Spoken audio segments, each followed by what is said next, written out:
Here we go. Woo, man. What a night. You want to talk about tonight? Holy shit. NXT Takeover Phoenix, Arizona. Wow, what a show tonight. And I gotta say, it was a lot of surprising outcomes tonight. And a very, and I'm gonna get to this later on, but you want to talk about wrestling tonight? The Royal Rumble really better watch out tomorrow night, because what I saw tonight, well, no one should doubt these takeovers in general nowadays. NXT Takeover, whichever one, it's always going to deliver. You're always going to find something great from it. And dude, what is the point half the time even saying, the takeover show is going to be better than the main roster show the next night, because it's already better than the main roster show the next night. And, I can go on and say this again. Royal Rumble, good luck tomorrow night, because once again, NXT, they tear down the house again. It was insane. There was there's a lot about to talk about tonight. Okay, there was a lot going on tonight. Some title changes expected and some very surprising. A match of the night, which I'm sure you all know which was the match of the night. Or, in fact, I can go on a limb right now and say this is almost a match of the year category, if you want to go that far into talking about tonight. But we're going to get to that later on, though. But there's a lot to talk about for NXT TakeOver Phoenix. They've killed it again. And where do we begin? Of course, we kicked off the show. Let me just say one thing. I know I don't really say as much, but NXT is being sponsored by Kingdom Hearts 3. If you haven't checked out that Kingdom Hearts 3 trailer or anything, make sure you get that game coming out in the next few days. I need to play that game. I'm still playing the 1.5, 2.5, just to still hype myself up for it, recode it, or about the 2.8. So I'm going to keep doing that until I play that. And, like I said, I can get into video games because there's a lot coming out, and there's already a lot out, especially yesterday. If you haven't played Resident Evil 2 Remake, please go play that game, because I am gonna get that game. I've seen a couple reviews here and there, so I knew that game was going to be great. Resident Evil 2 was my first ever Resident Evil game back on the Nintendo 64, and the fact that they remade it many years later, and I watched it being, on the internet for months, because there was always rumors and talks about it, but ever since E3 of last year, and now that this game is finally out, hopefully I will be getting it soon. So I just wanted to talk about a little bit of a video game thing right there, just because Kingdom Hearts 3 is being sponsored by it, and, sponsored by it, so buy that game when it comes out on Tuesday, okay? Buy that game if you haven't played Kingdom Hearts. If you haven't played it, look up on the internet. You'll know the whole fucking story, because it's a very long, convoluted story for me to explain. But NXT TakeOver Phoenix, first match of the night. War Raiders, who had a Viking-like entrance, looked really cool. I would give them that. Going against the Undisputed Era, Kyle O'Reilly and Roderick Strong. Of course, this match always puts on a hot opener, and come on, this is the Undisputed Era, and they're gonna have a great tag match. This was great. Let me just say, Hansen moves like he's crazy when he does a freaking suicide dive off to the ground, even just landing on the ground, which will look deadly too. But come on, the War Raiders went in on Undisputed Era as soon as the bell rang. Let's talk about this match, because it was like it's a lot of spots to name from. One I did like was when Rowe gut wrenched. He gut wrenched Strong and threw him into O'Reilly, which looked pretty cool. I already thought on Hansen, doing a dive to the outside of the ring, being dropped. Of course, Undisputed Era was going to get a lot of heavy on the match. Work on the legs of Undisputed Era, but work on the legs of I think it was Hansen, the War Raiders, taking them out. Pretty much keeping one away from the other. Which I kind of knew the strategy was going to be there. Of course, there'd be multiple strikes. Of course, War Raiders did come back.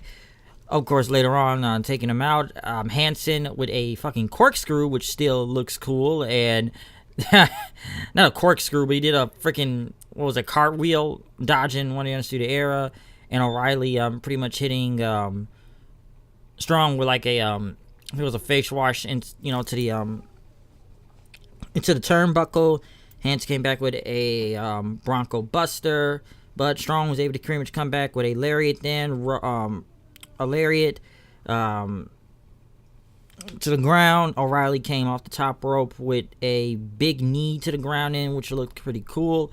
God, what else is in this match? I'm trying to get some notes here because it's a lot. I'm trying to remember all these spots also going on. Even kind of wrote some down to how this match went.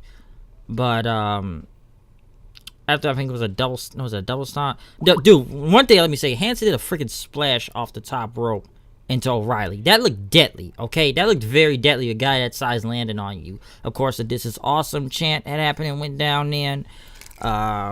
Undisputed Era pretty much were going in on Hanson, but Hanson was able to pretty much once again cartwheel his way out of their finish. I think it's called Total Elimination.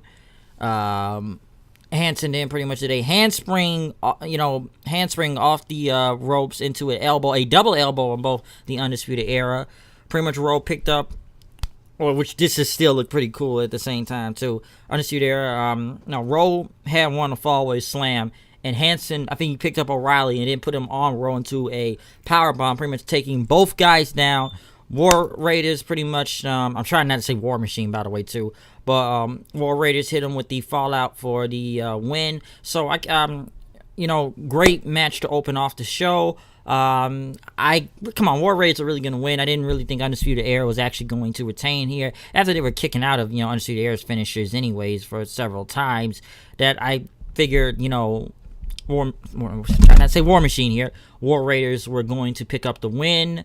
I'm not really surprised by the title change, but a really great match to kick off the show right here and for Takeover Phoenix tonight and a title change. And I'm going to get to later on the Undisputed Era, though. I know people are going to be looking forward to a rematch, but I'm going to save my thoughts to a lot of these wins and losses till the end of this review to tell what I kind of think what's going to happen.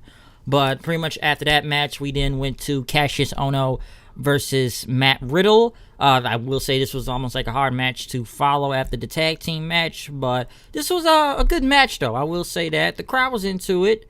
Of course, Riddle and I like Riddle's theme song still, by the way, also. But Riddle and Ohno, they did good out there. And I will say Ohno was going in with a lot of elbows and kicks to the face. I will say that. That was pretty much big. One thing I did like was when Riddle did a what was it? I think he did like a suplex? Not the suplex, but it was like he did like a German suplex, like kind of like grabbing like a double arm one, taking him down. Ohno kind of came back with a moonsault and tried to hit him with a senton. Hit him with a senton then after that, but pretty much then I'm trying to remember. Like I said, I'm trying to remember the rest of the entire match going on right now, but. I think after that German suplex he did, kind of hold him like by the neck like a double arm one. Riddle pretty much had got him Ohno to the ground, and this is like what CM Punk used to do. Like you'd be sitting on the ground, he would grab your arm and do that elbow strike thing, which is almost like a KO, like a brutality type of move to make him tap out. Like it wasn't even really a submission. He just beat the crap out of Cassius Ohno to make him submit, as in pretty much hitting him and striking him with elbow after elbow after elbow after elbow, pretty much beating Ohno to tap him out. Just hitting him with multiple elbow strikes, putting the whole MMA type of thing in there, because, Matt Riddle was an MMA fighter before. But this was still a good match, I will say that. It was enjoyable. The crowd was still with it, so I did like this match, though. So Riddle and... Yeah, Riddle put something good out here. Now we get to the match of the night. This match, the match I'm sure a lot of people were waiting for, and I kind of figured would be the best match of the entire night. Okay, like please debate me if you want about this, but Ricochet and Johnny Gargano killed this shit. Okay, I will say this right now. This one right here. Like I said before, you got to put this in your match of the year category right now for 2019, okay? It's we're still in the first month here, and I've maybe found a couple of them a couple matches from any promotion have been near that match of the year category. But right now, you gotta put Ricochet and Gargano in this category because these two killed it, and the crowd, I swear, the crowd went off the roof tonight. Okay, because number one, Gargano coming out, Johnny Takeover, kind of look like the X-Men. Some people say it was like an X-Men type of style going on with his gear. Ricochet having the Miles Morales, Black Spider-Man gear coming out there, which looked really cool. I love the Miles Morales suit. If you haven't seen the comics, or hell, go look at the new Spider-Man movie right now. You'll see who Miles Morales is. And Ricochet pulled it off very well with his gear. What do I have to say about this match tonight? Jesus Christ, there was so many crazy things going on. It was insane. From the chain wrestling to the beginning of this match. What do I have to know? Whew, fuck, this is, like I said, it's a lot to say about this match, okay? Ricochet and Gargano was standing moonsault. Both guys striking each other at one point. Ricochet hitting this was cool. Ricochet almost pretty much rolled from the, kind of near the top rope into Gargano, who did a sit-down power bomb, which looked pretty cool. I'll say that. What else do I have to say? Of course, Ricochet doing that moonsault, but when he jumps out of the ring, not like a suicide dive. I never get this move right. Not the high side moonsault or anything, but pretty much like a corkscrew dive going outside the ring on the Gargano looked pretty cool. So that was big too. What else? We have to go over these two blocking each other. But when they kind of got to the top rope, and this is what looked really cool right here. Okay, this shit looked insane because Ricochet's on the top rope, right? And Gargano's going for him, and you think he's gonna moonsault him off of it, which they were kind of dodging each other. And what was it? I'm trying to remember. Ricochet was gonna go for a power bomb on Gargano from the top rope, but Gargano, he still kind of put him into a Hurricane Rana, but after so many dodges, pretty much Ricochet landed on his feet. And you just kind of looked and just kind of did this. Dude, when I saw that spot, and I meant to say this before this match too. This was almost like Ibushi versus Will Ospreay, okay? Go back to either Wrestle Kingdom, back early in the month, or go back to, I think it was one of the New Japan shows before Wrestle Kingdom in the Road to the Tokyo Dome. Because go look when Ibushi did a moonsault on Ospreay, and Ospreay just landed on his feet and just kind of looked at him around like that. This was almost very similar to what you see from there, okay? It was really similar. What was that?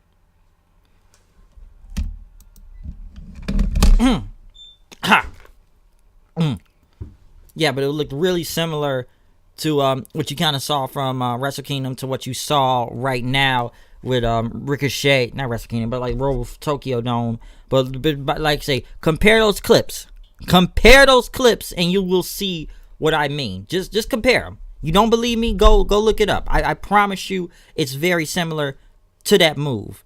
But after Ricochet landed on his feet, these guys pretty much start countering each other. Then Ricochet hitting a that Pele kick onto him, which pretty much got him to the ground. But when pretty much then after that, when Ricochet pretty much did another handspring. Yeah, he did another handspring, almost like a springboard.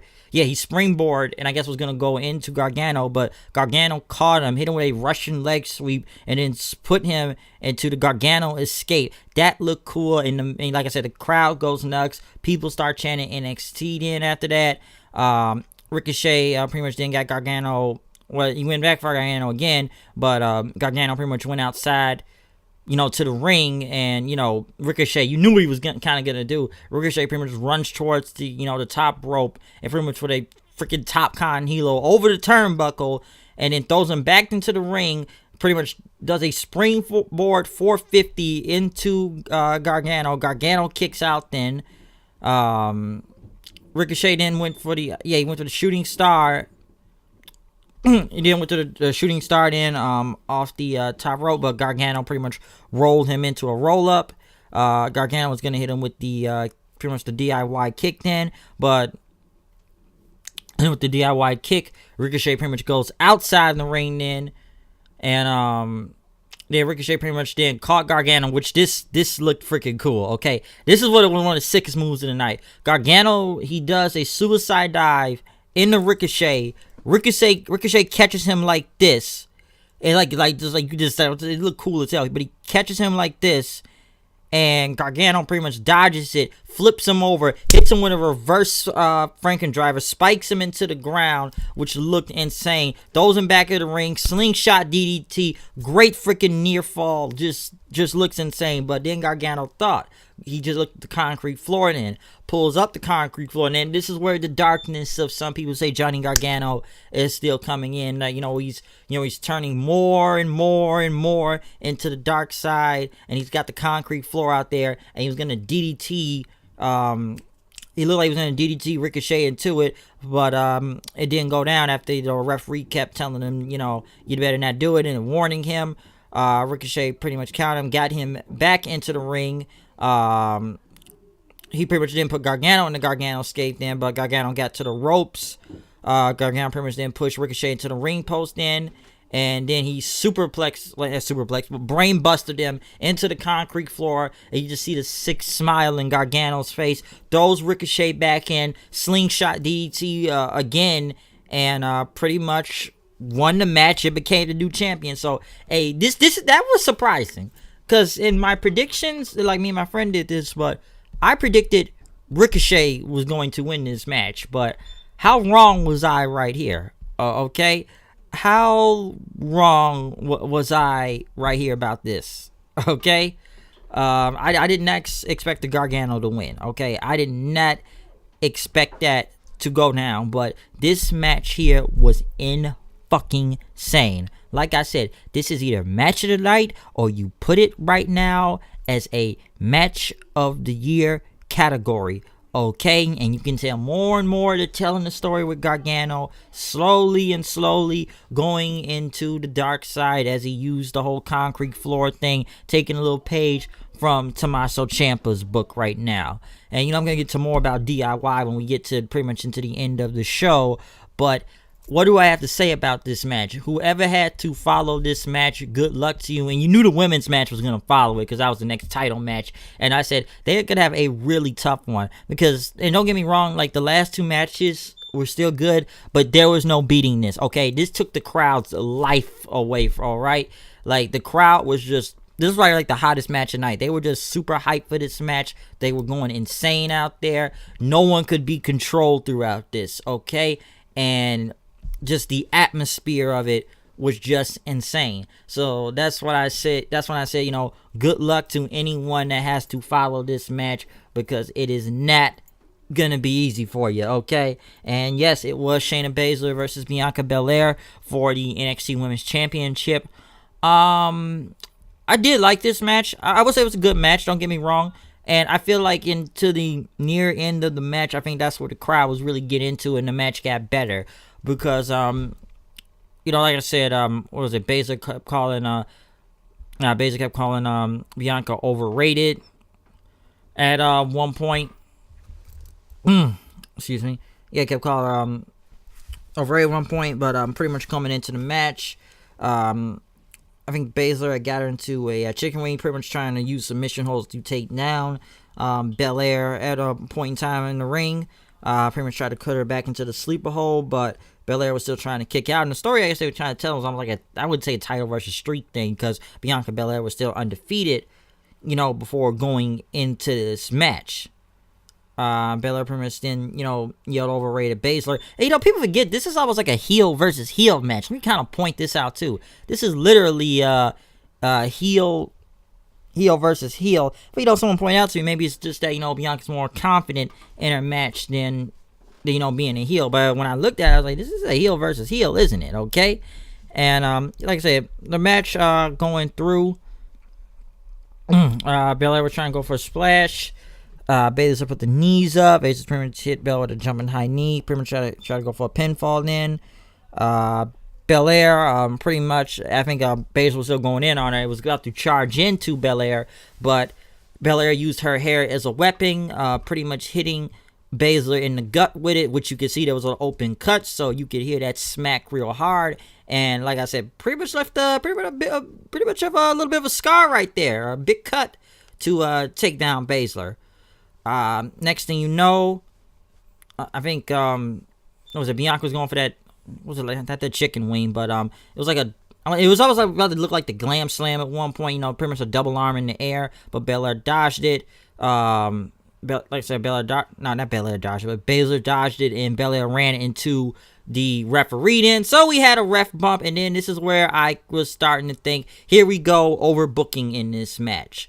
Belair pretty much then hit the Burning Hammer DDT, had got the pin, but no one could not get to count it, and it was like 10 seconds going on right now.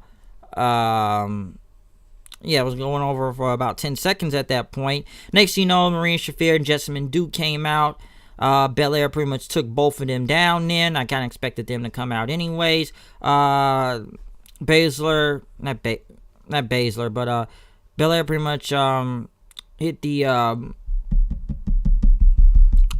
what did she hit then? She did a suplex and did a 450, but pretty much Baszler had dodged it, putting it into the King of Clutch stand, pretty much holding it. Belair, and this is, like I said, the crowd got hyped more into the ending of this match because I believe they thought Belair was actually going to kick out or pretty much break out of, the submission hold. And she did a few times here and there. And I actually believe she was actually going to, break out of it, but she pretty much fell to Baszler's chokehold and passed out from there.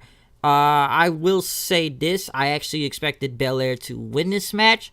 For some reason, because, WWE's trying to push this whole 4 horsewomen versus 4 horsewomen thing, and I feel like that's going to be is going to be told during the Royal Rumble tomorrow night. So I kind of expected Baszler to actually lose the championship, and Belair was going to win. So I will say this was still a tough act to follow, the Ricochet and Gargano match, but I will say Belair did prove a lot out here, and they did put on a really good match. But they were really in a tough spot, though. I still thought Belair was going to win. So this is one of those things where I was actually wrong on here, okay? But I will say they did win the crowd over, both women, into the final minutes, because I believe a lot of people actually, thought Belair was going to break out of the, King of Clutch from Baszler once she had it shocked in. Because you saw the crowd did get hyped. They did get hype. Every time she kept getting up, the crowd did pop a little and really thought she was going to get out of this. But she was not able to break out, and Shayna Baszler still retained the championship. So maybe this 4 horsewomen thing will still happen tomorrow with her as the champion. I don't know, but we shall see then.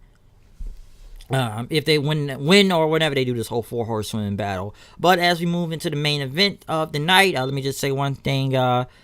The Velveteen Dream was there in the crowd. I know people have been talking about he's been on Twitter all week and he has been mad he is not on the TakeOver card, and they locked his account. So he was sitting there in the main event, which I expected him to do something, but it didn't happen. So I'm still thinking Velveteen Dream may show up in the main event of, well, not the main event, but in the Royal Rumble match itself tomorrow, since he was not booked on the card tonight.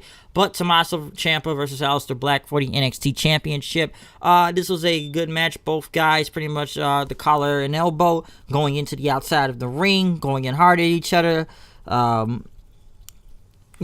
trying to play, mind games with Black as both guys pretty much start striking each other then.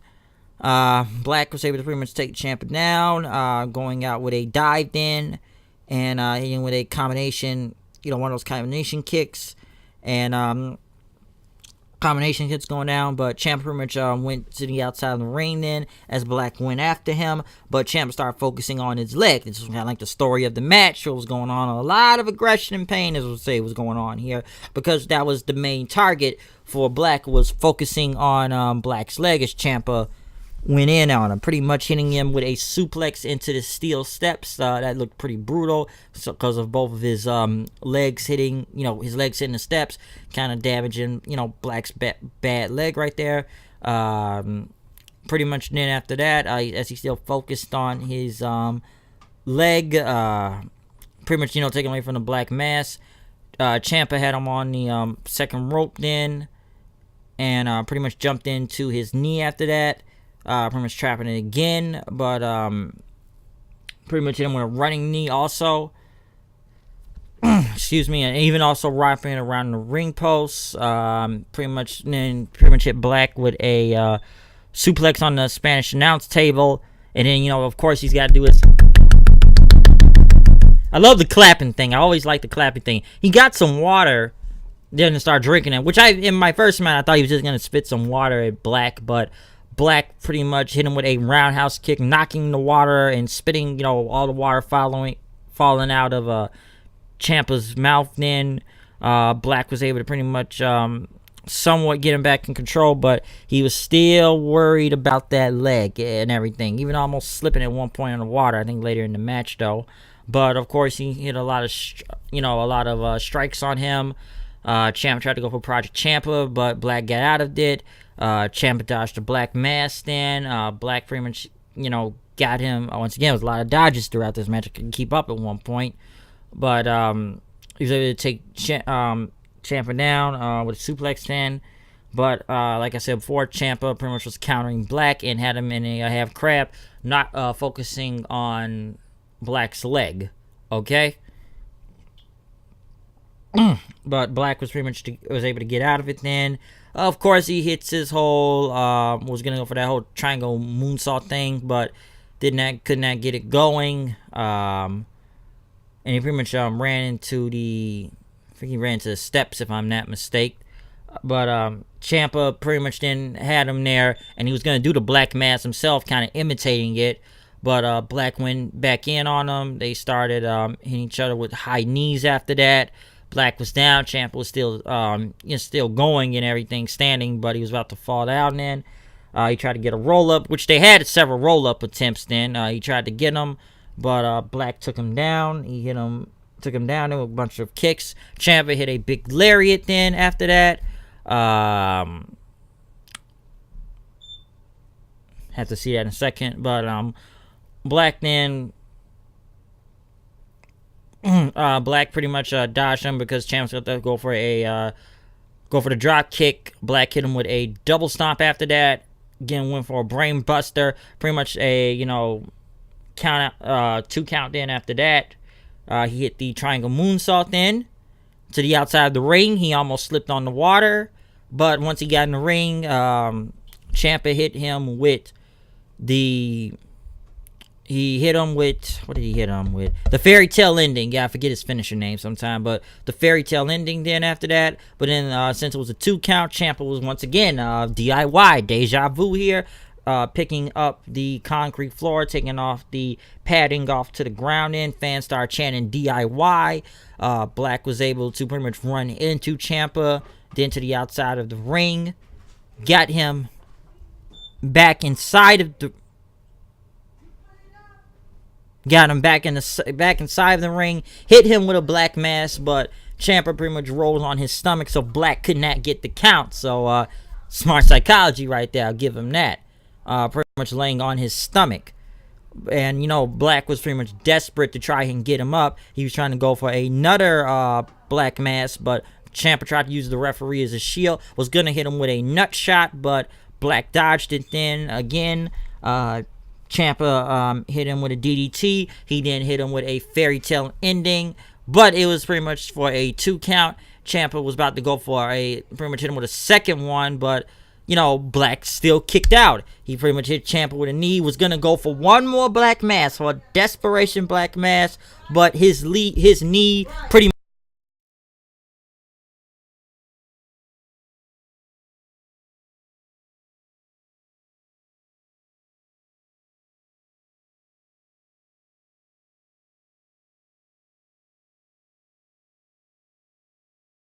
His knee gave out on him. Get tired of doing it. This is why I have a mute button on this microphone. But his knee gave out on him, and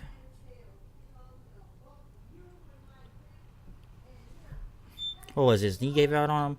Yeah. His knee gave out on him. He had one more fairy tale ending and won the match from there. So Tommaso Ciampa still retained the championship. I will say the crowd, they were still a little bit hyped in this match, but I think they didn't get hyped on until later. I think the crowd was somewhat still out of energy from earlier tonight. I still think this was a very good match, and it told a great story out there.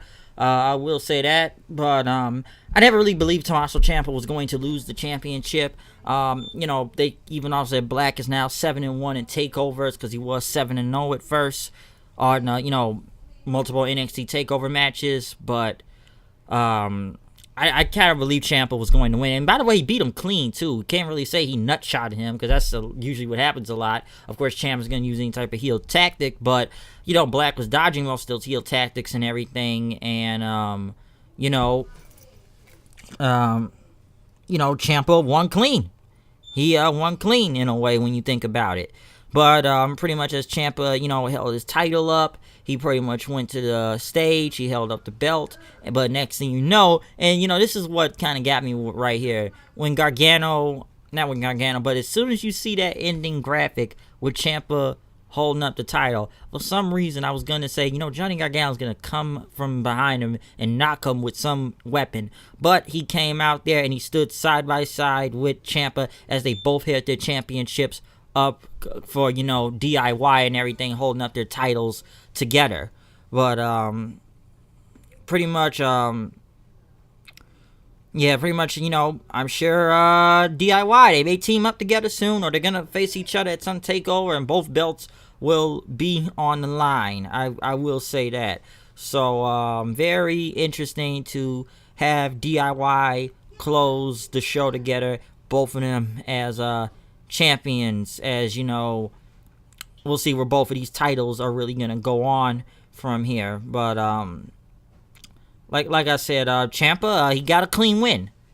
Very surprising. He did his best to try to do anything that was heel, but it did not work, and he walked out of there with a clean win. I will tell you that right now. But overall, I will say, as in this entire show, this was another great show. Give me a second right here.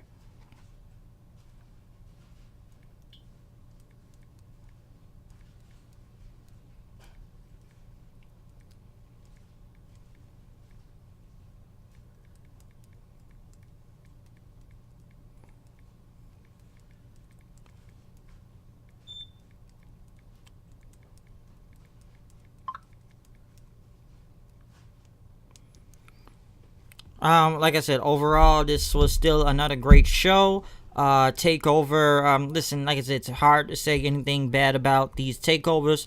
Of course, match of the night, this isn't really even debatable, but Ricochet and Gargano was the match of the night. If I had to say one of the weakest matches on the show, maybe Riddle and Ono. It was an okay match, I will say that. It was good.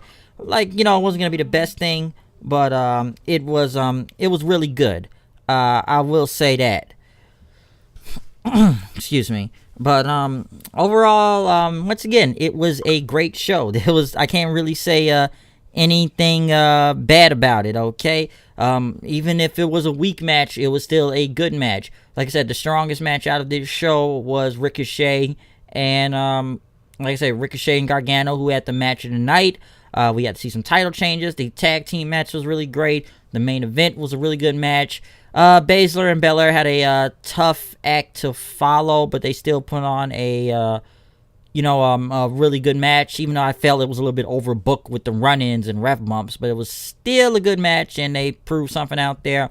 Riddle and Ono was good, but Riddle was going to go over still, so I enjoyed NXT TakeOver tonight. Now, I know there's a lot of questions going on. Will anybody be moving up to the main roster tomorrow? I don't think so, because they haven't done anything with the other people they've brought up from the main roster, the other NXT people we've heard for the past 6 weeks with multiple video vignettes, and we haven't even seen them wrestle yet. Maybe we've seen a couple of them wrestle, but we've only seen them on TV for a few weeks. So let's get to the current crop that you guys been hyping for the past 6 weeks on TV before going into the you know, the other ones, because to what I'm hearing now, are a lot of these guys going to show up at the Rumble? I don't know. Undisputed Era, are they going to show up tomorrow night? I think we should wait on Undisputed Era right now. I don't think they're going to be coming up yet, because right now, let the rumor mill start. Will Black be here tomorrow night? Will Ricochet show up at the Rumble? Will they be debuting on the main roster pretty soon? Will Undisputed Era be debuting on the main roster pretty soon?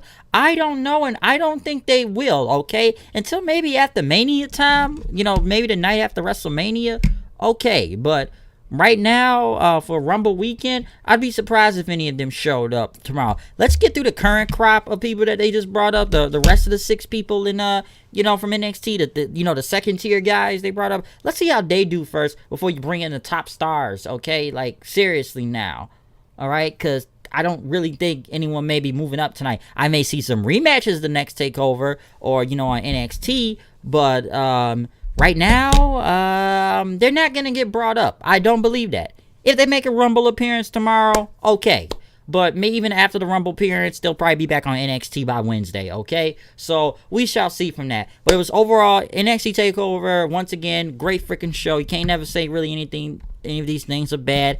Of course, I can go to speech, you know, Royal Rumble, good luck tomorrow night, which they most likely will need, just looking at this fucking show tonight, and Jesus Christ, just look at Ricochet and Gargano. Please, debate me if you want. Debate me if you want on that match, okay? But I am out of here. We will be back with a Rumble review tomorrow, but we had to come back here with the NXT TakeOver Phoenix review. So once again, you know, it's me, HWE, coming at the news and reviews. You know I know what I do with the show, and I flow, keeping it tight. It's all tight. Hey, and you know, this is another takeover tonight. So yes, comment and subscribe from me on Twitter at HoodedKnight890 and tell me what you thought about NXT TakeOver Phoenix. What was your favorite? What was your least favorite? What did you just think about this show overall? But I am out of here. We'll see you for the Royal Rumble tomorrow night. Peace out.